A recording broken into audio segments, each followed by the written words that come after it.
Hello friends, PHP सीखने की इस सीरीज में आज हम डिस्कस करेंगे फंक्शन का पार्ट 2। इससे पहले वाली वीडियो में हमने फंक्शन की का पहला पार्ट अपलोड किया था। उसमें हमने देखा था फंक्शन के बारे में, डिस्कस किया था कि फंक्शन का सिंटैक्स क्या होता है, और हमने फंक्शन को डिफाइन करके प्रैक्टिकली करके देखा था कि फंक्शन में आर्गुमेंट कैसे ले सकते हैं, हम मल्टीपल आर्गुमेंट कैसे ले सकते हैं। ये सब कुछ हमने इससे पहले वाली वीडियो में डिस्कस किया था। एंड आई होप आपने फंक्शंस के उस पार्ट की जम के अच्छे से प्रैक्टिस की होगी, तभी आप ये वाली वीडियो देख रहे हैं। अगर आपने फंक्शन की पहले वाली वीडियो नहीं देखी है या उसकी प्रैक्टिस नहीं की है तो प्लीज़ आप पहले उस वीडियो को देखिए, उसकी प्रैक्टिस कीजिए, तभी आप फंक्शन का पार्ट 2 देखिए। ठीक है, तो इस फंक्शन के पार्ट 2 में हम डिस्कस करेंगे कि फंक्शन में हम वैल्यू कैसे रिटर्न कर सकते हैं, वैल्यू को कैसे रिटर्न करवाते हैं, और इसके बारे में और कुछ डिस्कस करते हैं। तो चलते हैं हम डायरेक्ट, ये हमने डिस्कस कर लिया था फंक्शन की डेफिनेशन, सिंटैक्स। तो अब हम डायरेक्ट चलते हैं फंक्शन डिस्कस करने के लिए। हम डायरेक्ट चलते हैं अपने नोटपैड पे, जो कि ये पहले का मैंने हेडिंग दी हुई है, HTML का बेसिक स्ट्रक्चर बनाया हुआ है। तो यहाँ से हम स्टार्ट करते हैं PHP का कोड। तो सेम जैसा पहले वीडियो में हमने किया था, मैं एक फंक्शन डिफाइन करता हूँ यहाँ पर। सपोज अभी हम स्ट्रिंग में थोड़ा मैनिपुलेशन करते हैं। ठीक है, लास्ट टाइम पे हमने स्ट्रिंग और इंटीजर का कुछ ऐसे ही देखा था। इसमें हम क्या करते हैं, स्ट्रिंग पे थोड़ा मैनिपुलेशन करते हैं।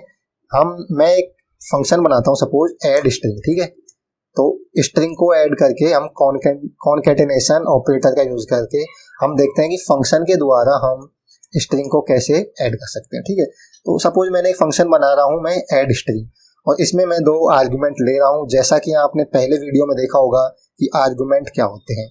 अगर कोई स्टूडेंट इस वीडियो को पहली बार देख रहा है तो मैं उससे रिक्वेस्ट करूंगा कि आप इससे पहले वाली वीडियो फंक्शन का पार्ट 1 देखें, तभी आपको ये सारी टर्म्स जो मैं बोल रहा हूँ कि कैसे इसका सिंटैक्स होता है, क्या आर्गुमेंट होते हैं, ये सब कुछ तभी आपको समझ आएंगे। तो मैं यहाँ पे क्या करता हूँ, 2 वेरिएबल जिनको हम आर्गुमेंट बोलते हैं वो डिफाइन कर देता हूँ। सपोज पहला मैं दे देता हूँ let's say string1 str1, and second मैं यहाँ पर दे देता हूँ str2। ठीक है, ये देने के बाद मैं क्या करता हूँ, मैंने 2 स्ट्रिंग इनपुट से यूजर से इनपुट ले रहा हूँ। ठीक है, एज ए आर्गुमेंट यूजर से 2 स्ट्रिंग ले रहा हूँ, और मैं क्या करूँगा, इसका प्रिंट इनको दोनों को ऐड करवा के दोनों को कॉन्केनेट करके प्रिंट करवा देंगे। ठीक है, फंक्शन ये काम करेगा। तो इसमें हम क्या कर देंगे, सिंपल इको करके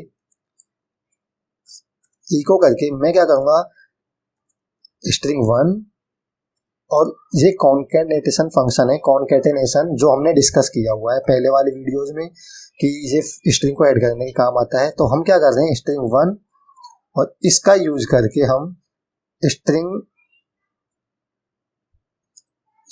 यहाँ पर string2, इन दोनों स्ट्रिंग को मैं ऐड करवा रहा हूँ। ठीक है, और इनके बीच में मैं क्या करता हूँ, एक स्पेस और इंसर्ट करवा देता हूँ। ठीक है, तो ताकि ये अच्छा लगेगा यहाँ से।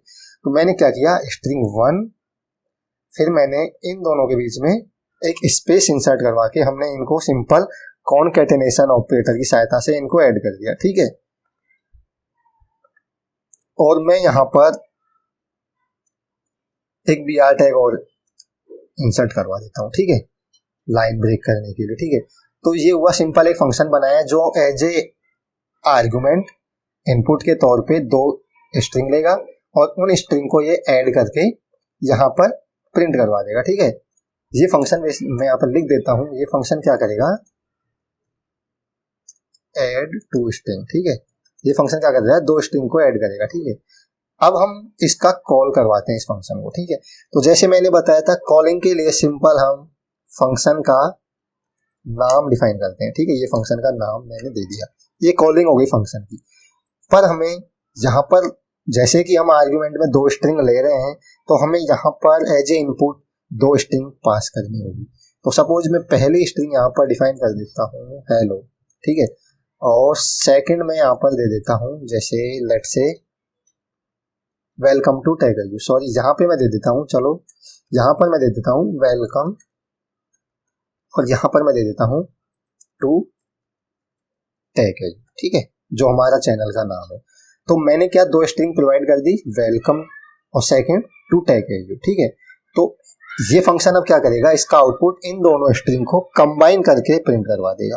तो अगर मैं इसको सेव करके इसका आउटपुट देखना चाहूँ, तो अगर मैं इसको रिफ्रेश करता हूँ तो आप यहाँ पर देख रहे हैं वेलकम टू टैग एज, ठीक है, ये प्रिंट कर दे रहा है यहाँ पर। तो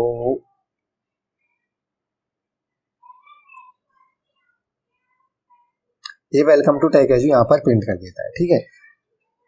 अगर मैं इसको अब मल्टीपल टाइम भी मैं इसको कॉल करवा सकता हूँ। सपोज मैंने इसको दूसरी बार कॉल करवा दिया और लेट्स से दिस टाइम मैं प्रिंट करवाना चाहता हूँ कि वेलकम टू, ऐसे लिख देते हैं यहाँ पर, मैं प्रिंट करवा देता हूँ वेलकम टू PHP ट्यूटोरियल, ठीक है। यहाँ पर अपन प्रिंट करवा देते हैं let's say PHP tutorial in Hindi. तो दो स्ट्रिंग प्रोवाइड कर दी, welcome and second welcome to PHP tutorial in Hindi. यहाँ पर दो स्ट्रिंग मैंने प्रोवाइड कर दी, ठीक है। और इसको मैं क्या करता हूँ, मैं इसको कमेंट में डाल देता हूँ। तो इसको अगर अब मैं इसका आउटपुट देखना चाहूँ तो आप देख रहे हैं welcome to PHP tutorial in Hindi, ये यहाँ पर प्रिंट कर दे रहा है। तो ऐसे हम मल्टीपल टाइम इसको कॉल करवा सकते हैं, इसको भी हम मल्टीपल टाइम कॉल करवा सकते हैं। जैसे कि यहाँ पर मैं एक BR टैग और इंसर्ट करवा देता हूँ, ठीक है। इको मैंने क्या किया, यहाँ पर BR टैग इंसर्ट करवा दिया, ठीक है।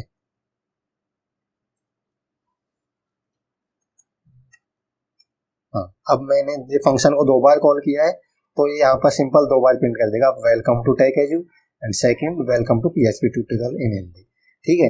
तो ऐसे हम स्ट्रिंग को भी यूज कर सकते हैं, स्ट्रिंग में भी फंक्शन का यूज कर सकते हैं, स्ट्रिंग में मैनिपुलेशन कर सकते हैं। अब हम देखते हैं, अब हम बात करते हैं कि फंक्शन में वैल्यू कैसे रिटर्न करते हैं, ठीक है। फंक्शन में वैल्यू कैसे रिटर्न करते हैं ये हम यहाँ पर देखेंगे कि रिटर्न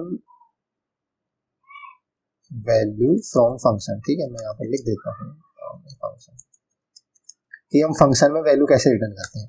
तो इसके लिए क्या करता हूँ, मैं एक फंक्शन बनाता हूँ सपोज सम नाम से, ठीक है। सम ये क्या करेगा कि दो वैल्यू का सम करके उसको रिटर्न करेंगे, ठीक है, ये करवाएंगे। तो मैंने क्या किया, फंक्शन का सिंटैक्स डिफाइन कर दिया और मैं यहाँ पर दो वैल्यू एज ए आर्गुमेंट ले लेता हूँ, ठीक है। लेट्स से पहला x और सेकंड y, ठीक है। मैंने दो वैल्यू एज ए आर्गुमेंट लिए हैं, इनको हम क्या करेंगे, इन दोनों को ऐड करवा के, लेट्स से मैं ऐड करवा देता हूं इसको $x प्लस $y, ये सिंपल एडिशन हो गया।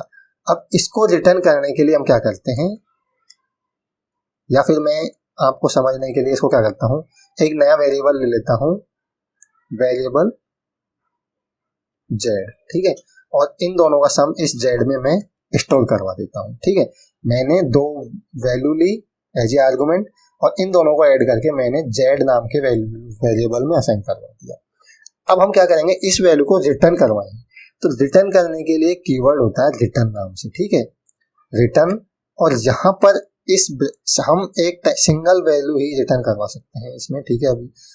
अभी हम सिंगल वैल्यू रिटर्न करवा रहे हैं, तो इसके लिए क्या करेंगे, जो वैल्यू हमें रिटर्न करवानी है वो हम यहाँ पर पास कर देंगे, ठीक है, प्रोवाइड कर देंगे। तो z में हमारा सम है इन दोनों वैल्यूज का और इस z को हम यहाँ पर रिटर्न करवा देते हैं रिटर्न कीवर्ड की सहायता से, ठीक है। तो ये कंप्लीट फंक्शन हुआ जो सम करके और वैल्यू को रिटर्न करेगा, ठीक है। मैं लिख देता हूं ये क्या करता है कि रिटर्न वैल्यू, ठीक है, ये क्या करता है, वैल्यू को रिटर्न करता है यहाँ पे, ठीक है। तो अब हम क्या करते हैं, कॉल करवाते हैं। सपोज इसको कॉल करवाते हैं ऐड नाम से, जो फंक्शन का नाम है, कॉल करने के लिए क्या करते हैं, फंक्शन का नाम सम, और इसमें सपोज मैं प्रोवाइड कर देता हूँ 2,3, ठीक है। तो ये फंक्शन क्या करेगा, इन दोनों वैल्यूज को 2 और 3 को यहाँ पर इन दोनों वैल्यूज में स्टोर करवाएगा और स्टोर करवा के इस सम को z में स्टोर करवा के सिंपल यहाँ पर रिटर्न कर देगा, ठीक है। तो मैं क्या कर रहा हूँ, इसको प्रिंट करवा देता हूँ, ठीक है, इको सम ये क्या करेगा, सीधा इसको पहले रिटर्न कर रहा है। तो इसको हम ऐसे भी कर सकते हैं, मैं यहाँ पर अभी चलो ऐसे ही कर देता हूँ, इसको मैं इको करके सिंपल प्रिंट करवा देता हूँ, ठीक है। तो अगर मैं इसका अब इसको रिफ्रेश करता हूँ, इसका आउटपुट देखता हूँ, तो इसका आउटपुट ये शो कर रहा है 5, ठीक है, 5 प्रिंट कर रहा है। तो यहाँ पर मैं लिख भी देता हूँ कि sum of 2 and 3 equals to, यहाँ पर मैं, ठीक है, ये प्रिंट कर देता है। और सपोज मैं यहाँ पर इसको मैं, ठीक है, इसको अब मैं अगर इसका आउटपुट देखता हूँ, तो आप देख रहे हैं सम ऑफ 2 and 3 इक्वल टू 5, ये प्रिंट कर देता है, ठीक है। ये कैसे प्रिंट कर रहा है, हमने दो यहाँ पर फंक्शन में कॉलिंग करवाया, दो वैल्यू पास की 2 and 3, तो ये वैल्यू यहाँ पर जाएंगी, इन दोनों वैल्यू करस्पॉन्डिंग वेरिएबल्स में स्टोर हो जाएगी, और यहाँ पर हमने सम करवा के इस सम को सिंपल रिटर्न कर दिया, ठीक है। तो ऐसे हम वैल्यू को रिटर्न करवा सकते हैं। तो अब हम इस लाइन को हम ना भी लिखें, ठीक समझ रहे हैं, इस लाइन को आप ना भी लिखें और डायरेक्ट आप यहाँ पर दोनों का सम करके भी ऐसे भी इसको रिटर्न करवा सकते हैं, ठीक है। इसका क्या फायदा हुआ, हमें एक वेरिएबल एक्स्ट्रा नहीं बनाना पड़ेगा, ठीक है। आप डायरेक्ट इस सम को यहाँ पर भी रिटर्न करवा सकते हैं। ये क्या करेगा, रिटर्न क्या करता है, इसके अंदर जो भी फाइनल वैल्यू है उसको सिंपल रिटर्न कर देगा। तो मैनिपुलेशन एडिशन करने के बाद इनके बाद जो इनका एडिशन आएगा उसको सिंपल रिटर्न कर देगा। तो हम इसको ऐसे भी लिख सकते हैं, ठीक है। तो इसको भी अगर मैं आउटपुट देखना चाहूँ तो इसका आउटपुट सेम रहेगा, कोई फर्क नहीं, इसमें कोई चेंजेस नहीं आएंगे, ठीक है। ऐसे भी इसको हम लिख सकते हैं डायरेक्ट सिंगल लाइन में, ठीक है। तो यहाँ पर मैं क्या करता हूँ, इसको सपोज मैं इसको मल्टीपल टाइम भी यूज करवा सकता हूँ, ठीक है। इसको मैं मल्टीपल टाइम भी यूज करवा सकता हूँ। इस बार मैं लिख देता हूँ कि suppose sum of 5 and 10 equal to, यहाँ पर मैं 5 और 10 पास कर दूंगा तो ये 5 10 प्रिंट करवा देगा, ठीक है। और यहाँ पर कोई लिमिट नहीं है, तो मैं बड़ी वैल्यू दे सकता हूँ, सपोज कोई मैंने बड़ी वैल्यू पास कर दी, तो इनका सम भी मैं यहाँ पर प्रिंट करवा सकता हूँ, सपोज 1, और यहाँ पर मैं पास कर देता हूँ 14520, ठीक है। तो इनका सम भी ये प्रिंट करवा देगा, ठीक है। तो इसको मैं सेव करके अगर इसका मैं आउटपुट देखना चाहता हूँ, तो आप देख रहे हैं कि sum of 2 and 3 equal to 5, again sum of 5 and 10 15, and ऐसे ही sum of this and this equal to this. तो यहाँ पर मैं एक br टैग का भी यूज कर लेता हूँ, ठीक है। मैं क्या करता हूँ, यहाँ पर इको करके एक br टैग भी मैं यहाँ पर यूज कर लेता हूँ, जिससे कि हमें हमारा आउटपुट अच्छे से हम देख पाए, ठीक है। ये मैंने br का यूज कर लिया है। और अगर अब मैं इसको रिफ्रेश करके देखता हूँ तो हमारा आउटपुट अच्छे से शो रहा है कि 5 और 3 equal to 5, sorry 2 3 equal to 5, 5 10 equal to 15, and ऐसे ही this and this equal to this.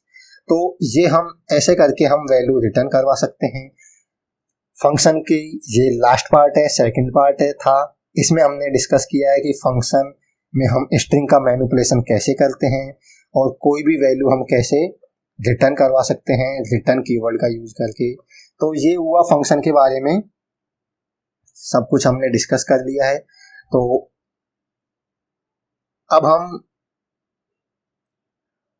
Next video मैं आपके लिए बता देता हूं कि नेक्स्ट वीडियो में हम क्या डिस्कस करेंगे।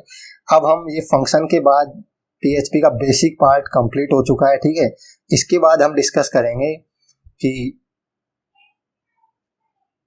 हम अब PHP का MySQL से कैसे कनेक्शन करते हैं और कैसे हम कि एक फॉर्म बना के PHP में फॉर्म बना के कैसे वैल्यू हम एक्सेस करते हैं, ये सब कुछ हम आगे डिस्कस करेंगे। तो मैं नेक्स्ट वीडियो जल्द ही ला रहा हूँ, तब तक आप क्या फंक्शंस की या फंक्शन तक की सारी वीडियोज को अच्छी तरीके से देख के अच्छे से प्रैक्टिस कीजिए और खासकर फंक्शंस को अच्छे से प्रैक्टिस कीजिए, क्योंकि PHP में जो भी ज़्यादा रोल है जो फंक्शन का ही रोल है। जो अभी तक बेसिक पढ़ा था वो तो बेसिक था, उसको छोड़िए, उसकी तो प्रैक्टिस कीजिए, वो तो की है, बट फंक्शन की आप अच्छे से प्रैक्टिस कीजिए, ठीक है। फंक्शन आगे सारा सब कुछ फंक्शन ही है। हम जो भी डिस्कस करेंगे MySQL में कैसे डेटाबेस से कनेक्ट करते हैं, ये सब कुछ करते हैं, इनमें फंक्शन का ही रोल रहेगा। सब कुछ फंक्शन ही डिफाइन करेंगे। तो फंक्शंस के कहने का मतलब है कि फंक्शन का अच्छे से प्रैक्टिस कीजिए। और आपको अगर मेरा चैनल पसंद आ रहा है, मेरी वीडियोस पसंद आ रही हैं, तो प्लीज़ मेरे चैनल को आप सब्सक्राइब कर सकते हैं, लाइक कर सकते हैं वीडियोस को, और इसको शेयर कर सकते हैं ताकि अधिक से अधिक आपके फ्रेंड्स और अधिक से अधिक स्टूडेंट इसका फ़ायदा ले सकें। तब तक के लिए बाय।